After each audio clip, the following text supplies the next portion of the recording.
How to create epic animations and dynamic content using JavaScript's intersection observer. An intersection observer is a JavaScript API that you can use to observe for changes. Before we start coding, I want to give you guys a visual representation. So here we have our entire website, we have our viewport, meaning what you can see on your screen, and we have our target element. And when our viewport hits this target element, we want some code to run. This can be an animation, this can be a pop-up, this can be whatever you guys want. There are three different options that you can manipulate with an intersection observer. First is the root, second is the root margin, and third is the threshold. And root is going to specify what you want to use as the reference for your intersection. So here we have it set to null, which means that we want to use our viewport. You can set this to a custom container or whatever you guys want, but 99% of the time, you're just gonna want it to be your viewport. And now for the root margin, this is going to be exactly the same as the CSS margin property. So for example, if we wanna add 20 pixels of margin to the top and bottom, we can do that by using our shorthand property. And essentially this is going to add margin to the top and the bottom. And now instead of just observing for our viewport to hit our target, it's actually observing for our root margin property to hit our target as well. So now if we hit this like so with our root margin, it will run our code. And you can also use negative root margin property. So if we change this to negative, it's going to be the opposite of the positive value, meaning you're actually shrinking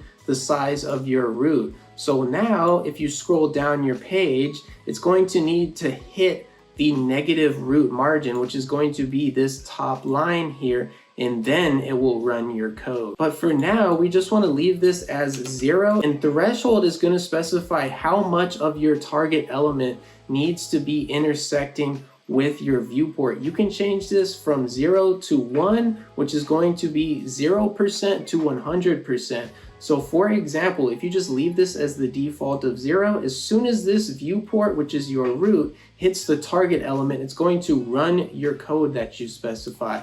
But if we change this to something like 100% of the target element is going to need to be intersecting. So it won't run, and then as soon as 100% hits, now it will run your code. Now that you guys understand an intersection observer, we're gonna start off in our styles.css, and I'm gonna use the HTML CSS website that we created from scratch in this video, and I'll also leave a link down below. But we're gonna go ahead and paste two different styles. The first style here is going to be our initial style that we associate with each one of our product elements here on our HTML page. And then with our intersection observer, when our page intersects with these elements, we're going to add this show class. And make sure your initial style is listed first before the class that you'll be adding with your intersection observer. So now in our index.html, we simply need to add our hidden class to each one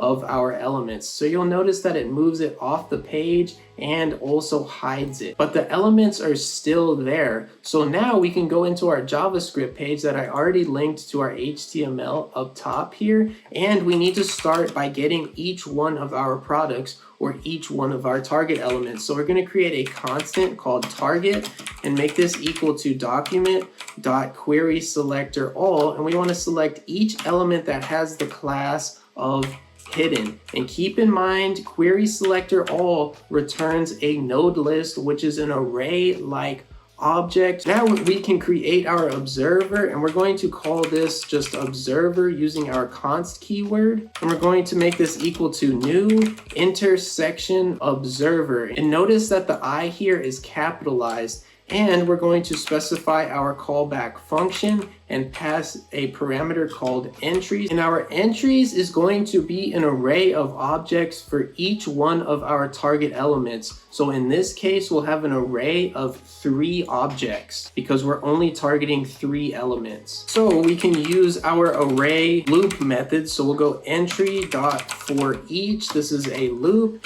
and then we need to pass our entry as our callback function. inside of this callback function, we want to check if our entry is intersecting here. If it is intersecting based on the options that we select, we want to get our HTML element. So we're going to use entry.target, which is going to return our HTML element. And we simply want to use classless and then go add.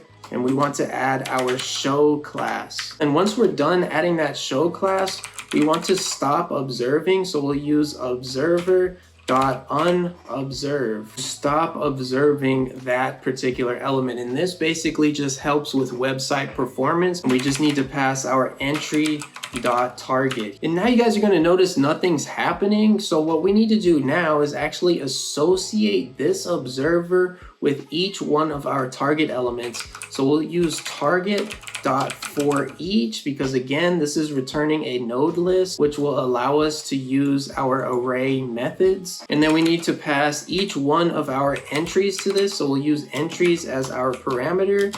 And we simply need to use the variable where we created our observer. So we'll say observer.observe, and then we need to observe the entries. So now you guys will notice that my elements are successfully loading onto the page the way I want them to. Now we're going to specify our options that we talked about. So we're going to create a constant variable called options. And this needs to be an object. And first we're going to specify our root as null, which again is our viewport. And then our root margin, we're just going to leave that as 0 pixels for now, but keep in mind this needs to be a string. And then our threshold needs to be set to 1. But what you're going to notice now is that those options aren't actually doing anything yet. And the reason is we need to go between our closing bracket and parenthesis here and use a comma and then specify options right there. And you're going to notice that our second and third element successfully animate onto our page, but our first does not, because our first element is over here outside of our viewport and we don't have any root margin specified.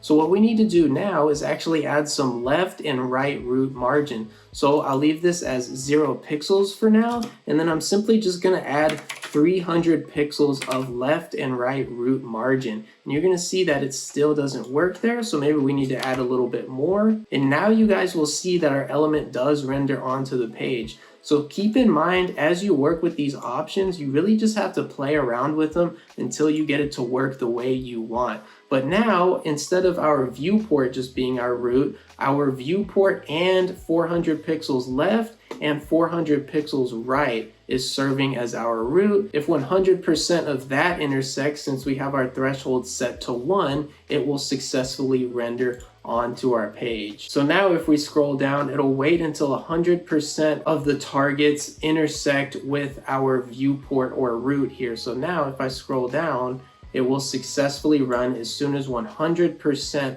of these elements are intersecting. And now we don't want all 3 of our elements to animate onto the page at the same time. So we need to create a class called delay1 and then use our pseudo selector nth child, specify our first child, and then we simply want to include a transition delay of 300 milliseconds. And since we have 3 elements here, we need to have 3 of these pseudo selectors, and we simply need to change the child here to 2 and the transition delay to 600 milliseconds.